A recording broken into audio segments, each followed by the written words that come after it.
Oke, baik. Kita mulai. Bismillahirrahmanirrahim. Assalamualaikum warahmatullahi wabarakatuh. Perkenalkan, nama saya Muhammad Arya Hartanto. Saya dari kelas FIP Ekonomi kelas A pagi dengan NIM 18720500012 dengan mata kuliah Pendidikan Agama Islam. Materi makalah saya adalah konsep syariah, akidah, dan ibadah dalam Islam. Kita langsung masuk ke slide selanjutnya. Dalam makalah ini atau dalam presentasi kali ini terdapat 3 subbab yang akan saya jelaskan dalam makalah konsep akidah syariah dan ibadah dalam Islam. Jadi kelebihan kata. Yang pertama ada pengertian ibadah, yang kedua klasifikasi ibadah, yang ketiga ada konsep ibadah. Oke, kita langsung masuk ke pengertian ibadah. Nah, ibadah itu sendiri terbagi lagi menjadi 3 bab lagi, 3 subbab lagi. Yang pertama ada hakikat, yang kedua terminologi, yang ketiga ada indikasi. Oke, yang pertama ada hakikat. Sebentar. Nah, untuk hakikat itu sendiri, jadi hakikat ibadah ini adalah penghambaan dan perbudakan.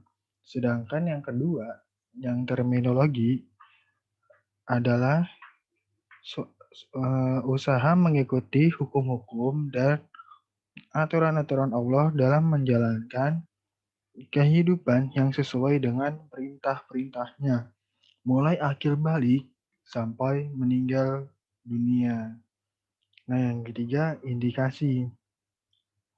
Nah, indikasi ibadah itu sendiri adalah kesetiaan, kepatuhan, dan penghormatan serta penghargaan kepada Allah Subhanahu wa Ta'ala serta dilakukan tanpa adanya batasan waktu serta bentuk khas tertentu.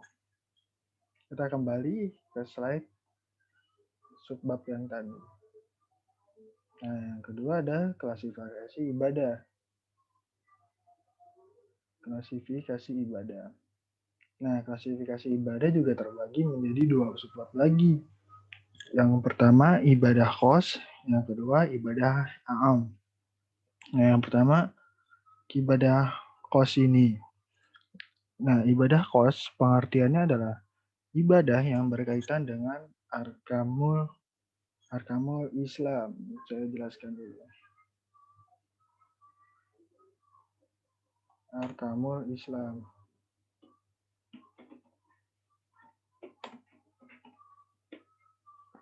Arkamul Islam itu maksudnya apa? Dan contohnya apa? Jadi Arkamul Islam ini contohnya adalah syahadatain, sholat, zakat, puasa, dan haji. Itu ibadah khos. Nah, yang kedua ibadah am. Nah, ibadah am adalah pengertiannya adalah segala aktivitas yang titik tolaknya adalah ikhlas yang ditunjukkan untuk mencapai ridho Allah berupa amal soleh. Jadi kata kuncinya aktivitas yang titik tolaknya ikhlas yang berupa amal soleh seperti misalnya di sini sedekah. Contohnya sedekah seperti itu dan lain-lain yang sifatnya ikhlas dan berupa amal soleh. Nah, itu untuk klasifikasi ibadah.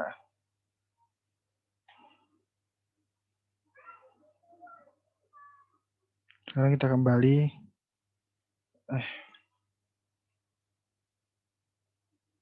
Sini.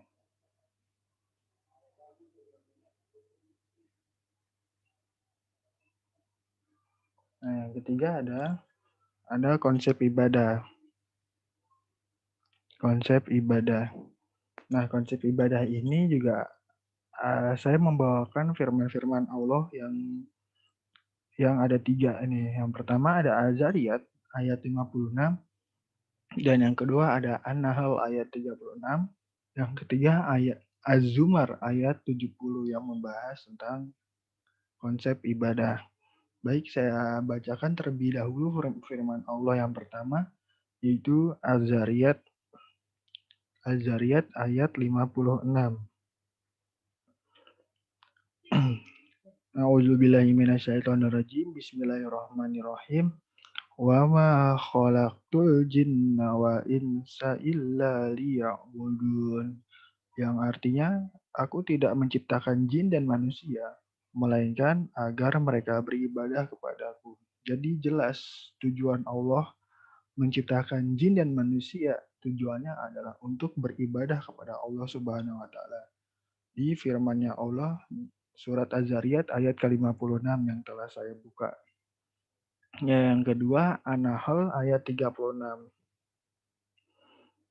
Saya bacakan terlebih dahulu di aplikasi yang telah saya buka. A'udzubillahi minasyaitonirrajim. Bismillahirrahmanirrahim. Walaqad ba'asna fi kulli ummatir rasulan an i'budullaha wajtanibut taghut. Faminhum man hadallahu wa minhum man haqqat alaihi dhalalat. Fasirum fil ardi fanzuru kaifa kana aqibatul mukazzibin. Artinya, dan sungguh kami telah mengutus seorang rasul untuk setiap umat dalam kurung untuk menyerukan, sembahlah Allah dan jauhilah tagut. Kemudian di antara mereka ada yang diberi petunjuk oleh Allah dan ada pula yang tetap dalam kesesatan. Maka berjalanlah kamu di bumi dan perhatikanlah bagaimana kesudahan orang-orang yang mendustakan para rasul atau rasul-rasul. Nah, yang ketiga ada firman Allah dalam Al-Qur'annya Az-Zumar ayat ke-7. A'udzubillahi minasyaitonirrajim. Bismillahirrahmanirrahim.